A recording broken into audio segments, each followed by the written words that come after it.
Mi padre levantó su copa y brindó, salud por los Martínez, excepto Beto, el fracasado con dinero pero sin esposa ni hijos. Todos se echaron a reír, así que luego brindé, por el fracasado que ya no pagará tus cuentas, papá. Me llamo Alberto Martínez, aunque todos en mi familia me dicen Beto. Tengo 38 años, una cuenta bancaria con más ceros de los que mi padre y mis hermanos jamás soñaron, y una casa de 3 pisos en una de las zonas más exclusivas de la ciudad. Pero para mi familia, no soy más que un chiste. Un fracasado. ¿Mi delito? No tengo esposa, no tengo hijos, no tengo amigos que llenen mi casa de ruido los fines de semana. Mi vida gira en torno al trabajo, y para ellos, eso es lo mismo que no tener vida. Todo empezó a desmoronarse en el cumpleaños número 65 de mi padre, Carlos. Era un sábado por la tarde, y como siempre, yo había organizado todo, la comida, las bebidas, la decoración, incluso el pastel de 3 pisos que mi padre siempre exigía porque un Martínez no celebra con cualquier cosa. La casa estaba llena. Mis 3 hermanos, Kevin, Luis y Guillermo, llegaron con sus esposas y sus hijos, que corrían por el patio rompiendo cosas sin que nadie los regañara. Mi padre, como siempre, estaba sentado en la cabecera de la mesa, con una cerveza en la mano y esa sonrisa de rey que siempre llevaba cuando estaba rodeado de sus hijos exitosos. Yo, como de costumbre, estaba en la cocina, asegurándome de que todo estuviera perfecto. Había pagado por un servicio de catering, pero aún así revisaba cada detalle porque sabía que, si algo salía mal, mi padre lo usaría como excusa para soltar alguna de sus pullas. Beto, siempre tan inútil, diría, aunque yo fuera quien pagaba cada peso de esa fiesta. Mientras tanto, mis hermanos estaban disfrutando de la reunión. Kevin, el mayor, estaba contando alguna historia exagerada sobre cómo había salvado el día en su trabajo de repartidor. Luis, el del medio, interrumpía con chistes malos, mientras su esposa, Carla, ponía los ojos en blanco. Guillermo, el menor, estaba sacándose selfies con su esposa, Sofía, como si fueran influencers en una alfombra roja. Y mi padre, Carlos, estaba escuchando todo mientras reía con orgullo de las anécdotas de sus hijos favoritos. Me acerqué al salón con una bandeja de canapés que los meseros habían olvidado servir. No es que me gustara hacer de sirviente, pero me gustaba ser amable con los invitados. Oye, Beto, ¿no te cansas de trabajar tanto?, dijo Kevin en cuanto me vio, con esa risa burlona que siempre usaba conmigo. Mírate, corriendo como mesero en la fiesta de papá. Deberías relajarte, hombre, vivir un poco, alguien tiene que asegurarse de que coman, respondí, dejando la bandeja en la mesa. Intenté sonar casual, pero por dentro ya estaba hirviendo. Kevin siempre hacía lo mismo, se burlaba de mí, como si su vida de repartidor, con deudas hasta el cuello, fuera un modelo a seguir. Déjalo, Kevin, intervino Luis, con una sonrisa torcida. Beto está feliz siendo el solterón rico. ¿Verdad, hermanito? Solo él, su dinero y su casa vacía. Las esposas de mis hermanos se rieron por lo bajo. Mariana, la de Kevin, fingió que miraba su teléfono, pero vi cómo se le curvaban los labios. Carla, la de Luis, me lanzó una mirada de lástima que era más falsa que sus uñas acrílicas. Sofía, la de Guillermo, estaba demasiado ocupada tomándose otra selfie para prestar atención. Los niños seguían corriendo, y uno de ellos tiró un vaso que se rompió en el suelo. Nadie se molestó en recogerlo. Beto, siéntate de una vez, dijo mi padre desde la cabecera, con un tono que sonaba más a orden que a invitación. Deja de andar como hormiga. Esto es una fiesta, no tu oficina. Desde que tengo memoria, mi familia me ha tratado como el raro, el que no pertenece. Mis hermanos tienen esposas, hijos, y una vida que mi padre considera de verdad. Yo, en cambio, solo tengo dinero. Y para ellos, eso no vale nada. Después de la muerte de mi madre, mi padre dejó de trabajar. Decía que estaba retirado, pero la verdad es que nunca había tenido un trabajo estable. Vivía de promesas y sueños que nunca se cumplían. Yo, que estaba empezando mi carrera en tecnología, me convertí en su banco. Al principio, pagaba la renta de su apartamento porque no quería que terminara en la calle. Luego, empecé a cubrir sus cuentas de luz, agua, teléfono, hasta el cable para que viera sus partidos de fútbol. Cada mes, le depositaba dinero para que viviera cómodo. Nunca me lo agradeció. Para él, era mi deber. Eres mi hijo, decía. Los hijos cuidan de sus padres. Mis hermanos no eran mejores. Kevin siempre estaba pidiéndome un préstamo porque sus hijos necesitaban uniformes o medicinas. Luis me pedía dinero para su negocio de muebles, que en realidad era una excusa para no buscar un trabajo de verdad. Guillermo, el peor, me pedía efectivo para comprar ropa o pagar deudas de tarjetas de crédito. Ninguno me pagaba. Y yo, como idiota, siempre les daba. Tal vez porque quería que me quisieran. Tal vez porque creía que algún día me verían como algo más que el solterón rico. Volviendo a la fiesta, la cosa siguió empeorando. Después de la comida, llegó el momento de los discursos. Mis hermanos se turnaron para hablar de mi padre, diciendo cosas como el mejor papá del mundo y un hombre que nos enseñó todo. Yo sabía que era puro teatro. Kevin no hablaba con mi padre desde hacía meses porque le había pedido dinero que no podía devolver. Luis solo lo visitaba cuando necesitaba algo. Guillermo ni siquiera se molestaba en llamarlo. Pero en la fiesta, todos eran los hijos perfectos. Cuando me tocó hablar, me puse de pie, y dije algo breve: «Feliz cumpleaños, papá. Que tengas un gran año». No soy de discursos largos, y además, ¿qué iba a decir? ¿Gracias por tratarme como basura toda mi vida? Gracias por vivir de mi dinero sin darme ni un gracias. Mi padre apenas me miró. Sí, gracias, Beto, dijo, como si le estuviera haciendo un favor al escucharme. Ahora, que traigan el pastel. Los meseros entraron con el pastel, y todos aplaudieron como si fuera un espectáculo de circo. Mi padre sopló las velas, cortó el primer pedazo, y empezó a repartir porciones a mis hermanos y sus familias. A mí no me dio nada. No es que me muriera por un pedazo de pastel, pero el gesto me dolió. Era otro recordatorio de que, para él, yo no contaba. Entonces llegó el brindis. Mi padre se puso de pie, levantó su copa de vino tinto, un vino de $500 la botella, que yo había pagado, y llamó la atención de todos con un tintineo. El salón se quedó en silencio, y las miradas se clavaron en él. Siempre había tenido ese don para ser el centro de todo. «Familia Martínez», empezó, con esa voz grave que usaba cuando quería sonar importante. «Hoy cumplo 65 años, y estoy orgulloso de lo que hemos construido. Mis hijos, mis nueras, mis nietos, todos son un orgullo. Brindo por los Martínez, que siempre salimos adelante. Salud por los Martínez, excepto por Beto, el fracasado con dinero pero sin esposa ni hijos». El salón estalló en risas. Kevin se dobló, golpeando la mesa tan fuerte que los vasos temblaron. Luis soltó una carcajada que parecía un ladrido. Guillermo se cubrió la boca, pero sus ojos brillaban de diversión. Las esposas de mis hermanos se reían disimuladamente, y los niños, que no entendían el chiste, se unieron porque todos lo hacían. Mi padre me miró directamente, con esa sonrisa burlona que me había perseguido toda la vida. Me quedé allí, de pie, con la bandeja vacía en las manos. Sentí como la risa me aplastaba, como si cada carcajada fuera un clavo en mi pecho. No era la primera vez que mi padre me humillaba así. Lo hacía en cada reunión, cada cumpleaños, cada Navidad. Siempre era lo mismo: Beto, el solterón, Beto, el que no sabe vivir, Beto, el que está solo. Y mis hermanos siempre se reían, como si fuera el mejor chiste del mundo. Pero esa vez fue diferente. Algo dentro de mí se rompió. Tal vez fue el cansancio de ser el chiste de siempre. Tal vez fue la rabia de ver a mi padre gastando mi dinero mientras me trataba como basura. Tal vez fue la certeza de que, sin mí, todos estarían en la calle. No lo sé. Pero supe que no podía más. Dejé la bandeja en la mesa con un golpe que hizo que todos se callaran. Las risas se apagaron, y el silencio cayó como una cortina. Me miré a mi padre, que todavía tenía la copa en la mano, y levanté mi copa. Un momento, dije, con la voz firme, aunque por dentro sentía una tormenta de rabia y nervios. Quiero hacer mi propio brindis.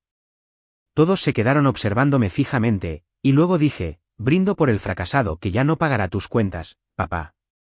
Salud.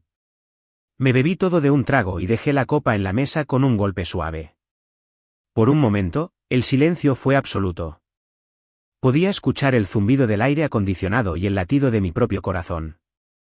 Mi padre me miró con los ojos entrecerrados, como si intentara descifrar si hablaba en serio. Mis hermanos intercambiaron miradas, con las cejas levantadas. Las esposas de mis hermanos se removieron incómodas en sus sillas. Y entonces, como si alguien hubiera apretado un botón, la mesa estalló en risas otra vez. Mi padre soltó una carcajada tan fuerte que casi se atraganta con su vino. Kevin golpeó la mesa, riendo como si le hubiera contado el mejor chiste del mundo. Luis se limpió una lágrima de la risa, y Guillermo se dobló, diciendo algo como «¡Ay, Beto, qué loco eres!». Las esposas se unieron, riendo disimuladamente, y hasta los niños se rieron, aunque no entendían nada. «¡Qué ocurrencias, Beto, siempre tan chistoso!», dijo mi padre, todavía riendo, mientras se secaba los ojos con una servilleta. «Siéntate, hombre, no hagas el ridículo». No me senté, pero sonreí, una sonrisa tensa que escondía la decisión que ya había tomado en mi cabeza. Ellos pensaban que era un chiste, que no tenía las agallas para cumplir mi amenaza. Que seguiría siendo el Beto de siempre, el que paga, el que aguanta, el que se calla. Estaban equivocados. Me quedé en la fiesta hasta el final, como si nada hubiera pasado. Serví más tragos, ayudé a los meseros a recoger los platos, y hasta bailé un par de canciones cuando Guillermo puso su lista de reggaetón en el altavoz. Mi padre me dio una palmada en la espalda al despedirse, diciendo, «Buena fiesta, Beto, recuerda el pago del alquiler de mi departamento». Mis hermanos se fueron con sus familias, sin siquiera darme las gracias por pagar todo. Nadie mencionó mi brindis. Para ellos, era solo otro chiste de Beto, el fracasado. Pero no era un chiste. Al día siguiente, un domingo por la mañana, me senté en mi oficina en casa con una taza de café y mi laptop. Abrí mi cuenta bancaria, y vi cada pago que manejaba para mi padre, la renta del apartamento, la luz, el agua, el teléfono, el cable, el seguro médico. Una por una, cancelé los pagos automáticos. Luego, bloqueé las transferencias mensuales que le hacía para sus gastos personales. Cada clic que hacía se sentía como soltar una cadena. Cuando terminé, cerré la laptop y me quedé mirando por la ventana. Por primera vez en años, sentí que respiraba. Una semana después, mi teléfono empezó a sonar sin parar. Era mi padre.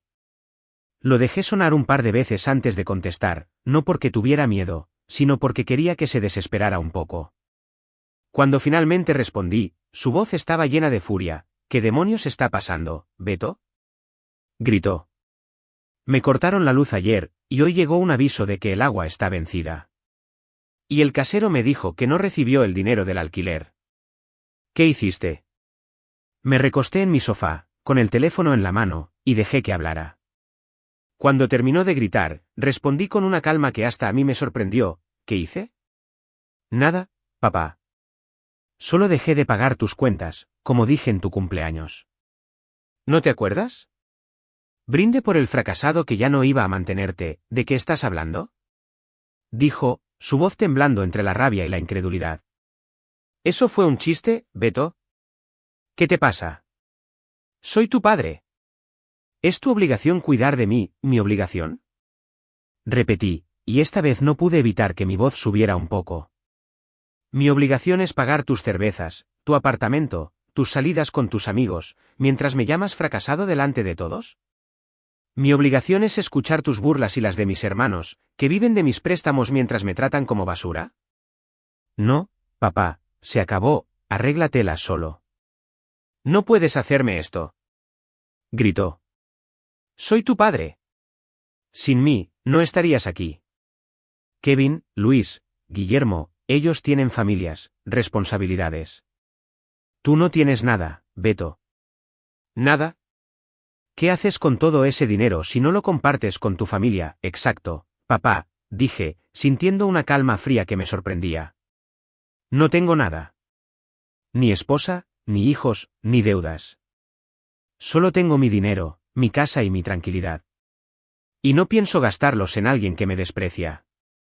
Así que, como te dije, arréglatelas». Colgué antes de que pudiera responder. Mi teléfono volvió a sonar casi de inmediato, pero esta vez no contesté. Lo puse en modo silencioso y lo dejé sobre la mesa. Me levanté, fui a la cocina y me serví otra taza de café. Mientras miraba por la ventana hacia el jardín, pensé en lo que vendría. Mi padre no tenía ahorros, no tenía trabajo, no tenía nada. Mis hermanos, los exitosos, no lo ayudarían. Kevin apenas podía pagar su propia renta. Luis estaba hundido en deudas. Guillermo gastaba todo en ropa y fiestas. Sin mí, el mundo de mi padre se derrumbaría. Y por primera vez, estaba listo para ver cómo caía. No volví a saber de mi padre por un mes, hasta que un día cuando estaba en la empresa, primero fueron llamadas que no contesté, pero luego mi teléfono vibró. Era un mensaje de mi padre. Esta vez, no era un grito. Era una súplica. Beto, por favor, llámame. Esto es serio. El casero dice que me da una semana más o me saca. No tengo dónde ir. Leí el mensaje y lo borré. No respondí. No porque fuera cruel, sino porque estaba harto. Harto de ser el cajero automático de un hombre que me había humillado toda mi vida. Harto de mantener a una familia que me trataba como un chiste. Esa noche, mientras comía un filete que había cocinado yo mismo, porque, sorpresa, sé cocinar, mi teléfono sonó otra vez. Esta vez era Kevin. No quería contestar, pero algo me dijo que debía escuchar qué tenía que decir. Tal vez quería ver hasta dónde llegaba su descaro. ¿Qué quieres, Kevin? Dije, cortante, mientras cortaba un pedazo de carne. Oye, Beto, ¿qué te pasa? Respondió, con ese tono de hermano mayor que usaba cuando quería sonar autoritario. Papá está desesperado. Le cortaron todo, hombre. Luz, agua, todo. El casero lo está amenazando con echarlo. ¿De verdad vas a dejarlo en la calle, y tú por qué no lo ayudas? Pregunté, dejando el tenedor en la mesa. Tienes una esposa, 2 hijos, una vida completa. ¿No puedes pagarle la renta? Silencio.